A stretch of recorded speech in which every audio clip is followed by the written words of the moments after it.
Hablábamos antes de que entrar, Jesús, que hoy es el segundo foro por la reforma judicial. Hoy es el segundo foro donde se va a hablar la conformación y reorganización del Poder Judicial, la integración, la duración de los cargos de jueces, magistrados, ministros y demás. Y en este sentido,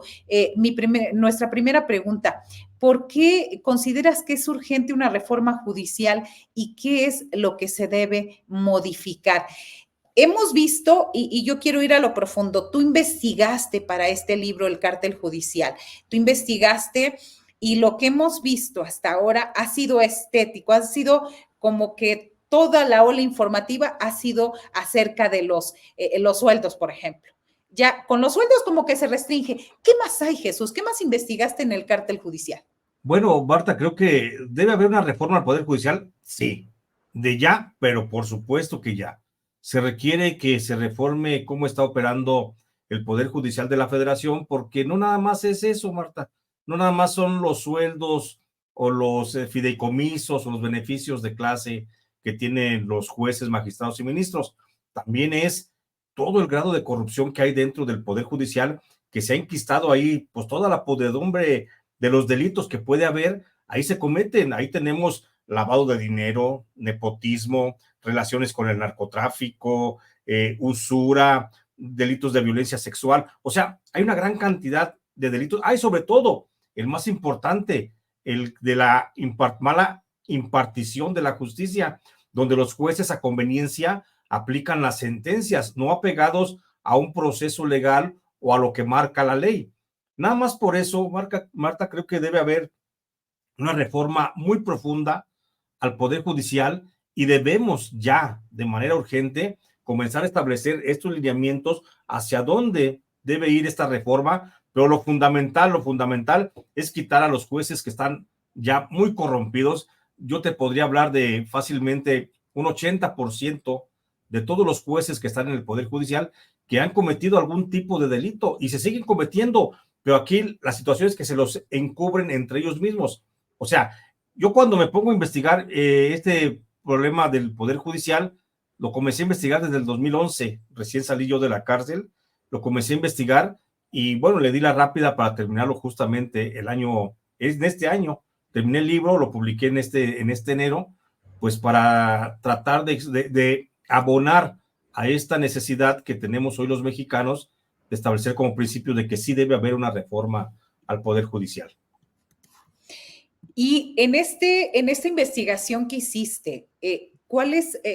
son los datos que más te sorprendieron en la investigación del Cártel Judicial? Bueno, hay datos muy duros que podemos ir señalando, Marta, como el que refiere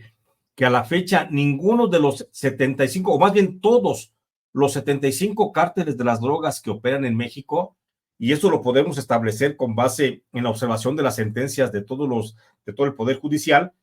todos los 75 cárteles de las drogas que existen en el país, todos tienen un juez o un magistrado preferido.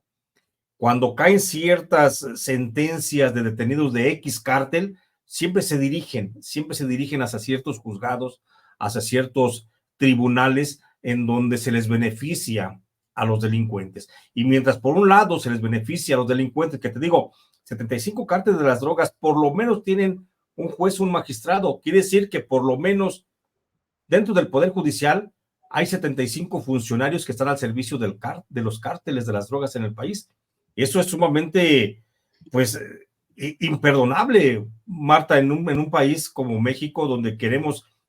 abonar a la democracia, donde queremos comenzar a despertar a una nueva forma de relación pueblo y gobierno, pues no podemos tolerar ese tipo de prácticas. Ese podría ser uno de los principales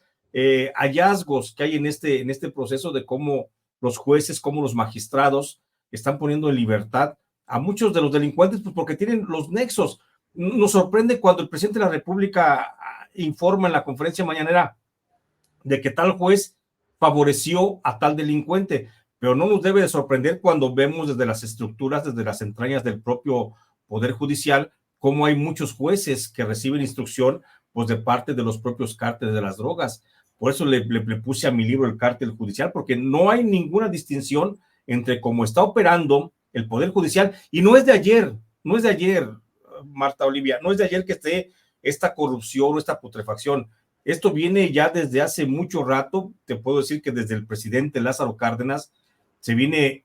planteando en cada administración una reforma al Poder Judicial. La última reforma que vimos fue la que hizo el presidente Zedillo, pero que fue básicamente para encubrir toda la impunidad que había dentro de ese Poder Judicial, creando el Consejo de la Judicatura Federal, que no es más que una gran tapadera. El Consejo de la Judicatura Federal es una verdadera tapadera donde los jueces son acusados internamente e internamente se resuelven esos conflictos y todo queda sano y salvo. Te podría poner, por ejemplo, el caso de cuando un magistrado tiene alguna inconsistencia en sus ingresos, porque hay jueces que reciben departamentos, casas, ranchos, una jueza que recibió un edificio después de haber dado ciertas sentencias en donde quedaban en libertad extrañamente miembros del crimen organizado. Bueno, pues lo que hacen después de que surge eso, muchos nada más presentan su declaración patrimonial agregando ese nuevo haber en sus propiedades y ya, por el solo hecho de entrar a declararse, ya queda purificado. No hay una investigación a fondo, nadie le pregunta, oye, ¿cómo te hiciste de este carrito nuevo? Nadie le pregunta cómo hiciste de esta otra casa que tienes, cómo te hiciste de este rancho, dices que te lo regalaron, nadie les pregunta quién te lo regaló. Entonces, ese tipo de cosas, Marta Alicia, son las que verdaderamente tenemos que ir revisando.